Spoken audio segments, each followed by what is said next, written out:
प्यारे भैया बहनों, आज हम 8वीं कक्षा में पाठ 15 पढ़ेंगे। मनुज को खोज निकालो, ये शीर्षक है पाठ का। और इस कविता के रचयिता हैं श्री सुमित्रा नंदन पंत। कविता को पढ़ते हैं। आज मनुज को खोज निकालो, जाति वर्ण संस्कृति समाज से मूल व्यक्ति को फिर से चालो। देश राष्ट्र के विविध भेद हर, धर्म नीतियों में समत्व भर, रूढ़ी रीतिगत विश्वासों की अंध यवनिका आज उठा लो। आज मनुज को खोज निकालो। भाषा भूषा के जो भीतर, श्रेणी वर्ग से मानव ऊपर, अखिल अवनि में रिक्त मनुज को केवल मनुज जान अपना लो। आज मनुज को खोज निकालो। राजा प्रजा धनी और निर्धन, सभ्य असंस्कृत सज्जन दुर्जन, भव मानवता से सबको भर, खंड मनुज को फिर से ढालो। आज मनुज को खोज निकालो।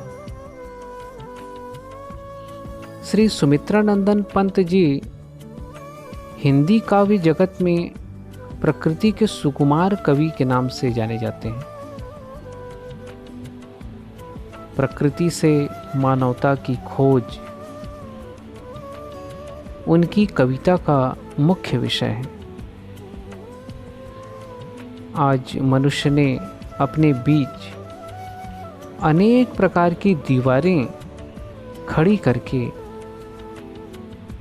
मनुष्य को बहुत सारे वर्गों में बांट दिया है। इन विभिन्न वर्गों में बटे हुए मनुष्यों में से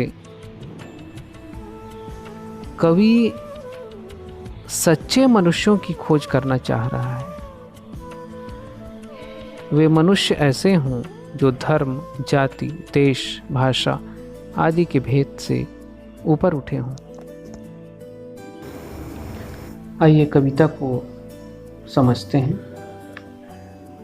आज मनुज को खोज निकालो, जाति वर्ण संस्कृति समाज से मूल व्यक्ति को फिर से चालो। इस पद्यांश में कवि ने सच्चे मनुष्य को खोज निकालने की बात कही है। वे कहते हैं कि हे मनुष्य, अब तुम विभिन्न जातियों, वर्णों और संस्कृतियों में बटे मनुष्य समाज में से सच्चे मनुष्य की पहचान करके उसे खोज निकालो। कहने का तात्पर्य यह है कि ऐसे मनुष्यों की पहचान कीजिए जो जाति वर्ण के भेद से ऊपर उठे हों, जिसके लिए सब समान हो, समाज के सभी वर्ग के लोग एक समान हो, जाति से जिसका कोई संबंध ना हो, धर्म से जिसका कोई संबंध ना हो, कोई नाता ना हो,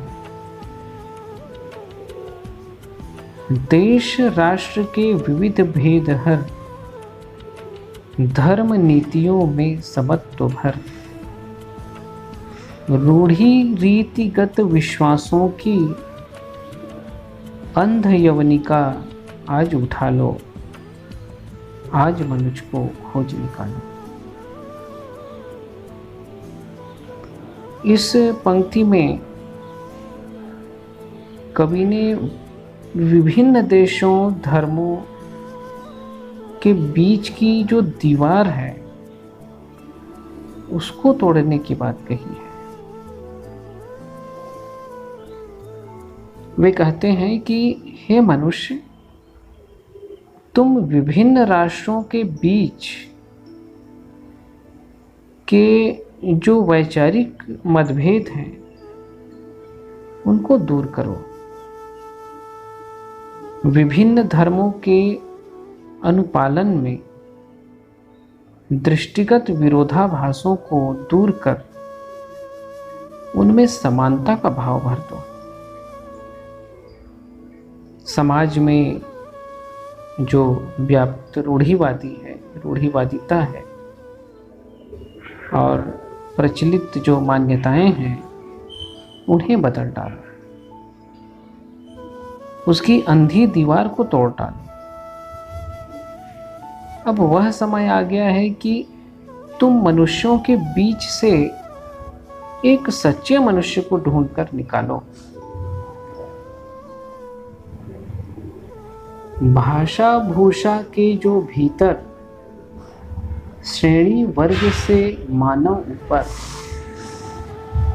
अखिल अवनि में रिक्त मनुज को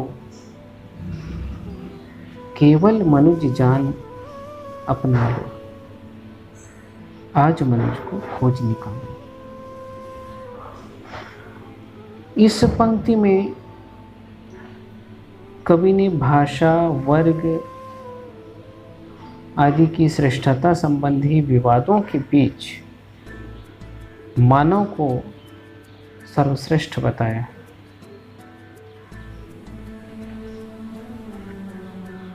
कवि कहते हैं कि हे मानव, दुनिया में अलग अलग भाषाएं बोली जाती हैं, लोगों के पहनावे अलग अलग हैं, समाज अनेक जाति वर्गों में बटा हुआ है, किंतु मनुष्य इन सबसे ऊपर है, अर्थात श्रेष्ठ है। पूरी दुनिया में भाषा, जाति और वर्ग के संकुचित विचारों से खाली हो चुके मनुष्य को केवल मनुष्य जानकर स्वीकार कर। कहने का तात्पर्य है उससे नफरत मत करो। अब समय आ गया है कि मनुष्यों के बीच से सच्चे मनुष्य को ढूंढ निकालो। राजा, प्रजा, धनी और निर्धन, सभ्य, असंस्कृत, सज्जन, दुर्जन, भव मानवता से सबको भर, खंड मनुज को फिर से ढालो। आज मनुज को खोज निकालो। यहाँ इस पंक्ति में कवि ने विभिन्न वर्गों में बटे हुए मनुष्यों में मानवता की भावना जगाकर उन्हें एक करने की बात कही है। वे कहते हैं कि मनुष्य चाहे किसी भी देश, किसी भी काल में पैदा हुआ, वह राजा, प्रजा, धनवान या फिर निर्धन हो, सभ्य या असभ्य हो, सज्जन हो या फिर दुर्जन हो, इन विभिन्न वर्गों में बटे हुए मनुष्यों में मानवता की भावना जगाकर उन्हें फिर से एक बना दो, अर्थात कोई किसी से भेदभाव न करे। मनुष्य होने के नाते सब आपस में हिल मिल कर रहें। अब वह समय आ गया है कि सच्चे मनुष्य की पहचान कर उसे खोज निकालो।